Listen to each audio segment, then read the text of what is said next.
Good morning, everyone, and welcome to another Coffee in Christ.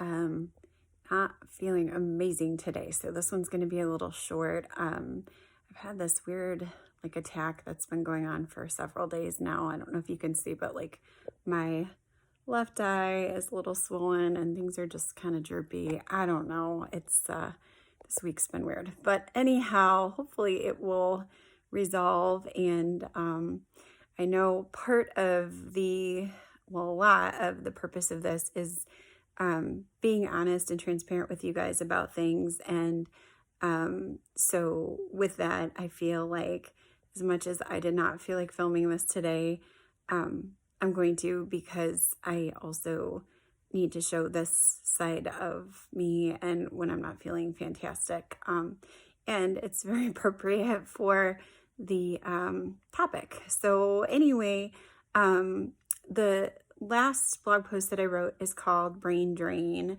And I feel like there is a lot of just stuff in our lives that commands our attention, pulls us away from what we should be focusing on, and how we should be serving the Lord and where our priorities should be. And I categorize those into three different things. So time, faith, first of all, relationships, and time. The verse I chose to use in this post was Romans 12:2, which says, "Do not conform to the patterns of this world, but be transformed by the renewing of your mind. Then you will be able to test and approve what God's will is, his good, pleasing, and perfect will." So the first thing I talked about was faith. And I found this really cool app. Actually, my friend Brianna, thank you so much, pointed it out to me. It's through Proverbs 31 Ministries, and it's called The First Five. And their whole idea is that the first 5 minutes of the day should be spent focusing on the whispers of God so that we can take on the rest of our day as it relates to the shouts of the world. And so I've been doing a few of their studies now, and it's a really nice, just kind of concise way to start the day, but it's chock full of good, solid spiritual advice and biblical reflection. So anyway, that is definitely something. I don't know. There's something on my camera. I don't know if you guys can see it or not. Anyway, there's this weird white spot. I don't know. Anyway, sorry, I'm distracted. So my first point was that we need to start our days out, if at all possible, or at least incorporate at some point in our day, focus on God and just really setting our minds and our souls and ourselves up for a day that is going to be pleasing to him, and not necessarily focused on us. And I just know the days I do start that way, my attitude seems to be way different than the days that I don't. The second one is relationships. And this one is really hard for me because I don't like not having good relationships with everybody all the time. And I've had to really learn that there are people, and I did write another blog post about this too, that was on this topic specifically. So I'm going to make this concise, but basically there are different types of people in our lives. There are people that are true friends, true, family members that stick by our side through everything. And we're called to do the same for them. We need to be as committed to them and faithful to them as they are to us. And we need to help each other. We need to come alongside each other and just be support systems for each other. And we can't always do this equally at all times. There are times where I know I'm down and I'm not able to serve somebody the way that I'd like. But then there are days that I'm feeling better and I can go. I sat with a friend the other day and held her little baby for a little bit. And it wasn't much, but I felt like it was something I could do to just chat with her and visit with her. And I hope it brightened her day as much as it brightened mine to be able to be there and just see somebody I hadn't seen in a while.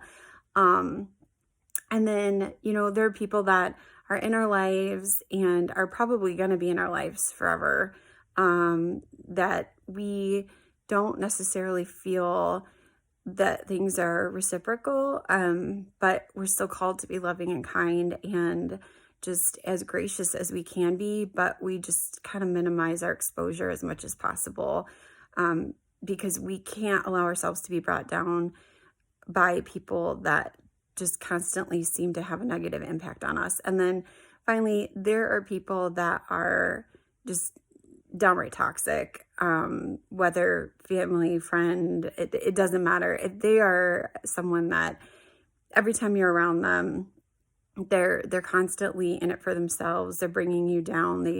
They take everything that you have to give and give little to nothing in return. They just, you need to do what you can to just get them out of your lives as quickly as possible and as graciously as possible. I mean, don't be a jerk, but we don't have time for that. We need to, part of our responsibility, as much as it is to be kind to others, is also to treat our bodies and our souls as the temple of Christ. And so we definitely need to make that a priority and find a balance in those things. Last is our time. And I think that is something that I struggle with just as much or more than the other two categories, is figuring out how and where and when to spend my time.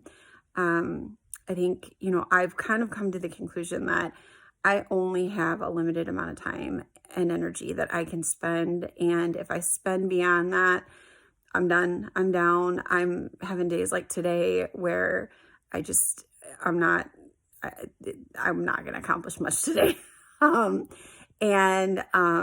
So I just think, the way that we spend our time and energy, whether it's physically being with people, going to activities, working, or our mental energy, all of it, it has to be prioritized and it has to be spent wisely.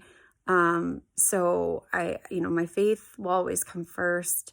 Next will be my husband and my kids, and then family, outside of my immediate family and friends, and then, work and things of that nature. And I have to keep things in that order. And if I've spent all my energy on the first two categories and I don't have enough left, sometimes I have to say no, as much as I hate to, and I don't want to. That's the only way that I am going to be of any value to anybody, including God and my little family and myself. This has been a long post. Sorry, this is longer than normal. I feel like I'm rambling, but my brain is not quite with it today. So I apologize for the long video blog here, but again, as always, I hope this was helpful. I hope it's uplifting. I hope that you can relate in some way and be able to use this to better your life. So I love you all, friends. I hope everyone is doing well and staying safe and just being as balanced and kind and loving and focused on your faith as possible. So you guys take care, and I will talk to you again soon. Bye.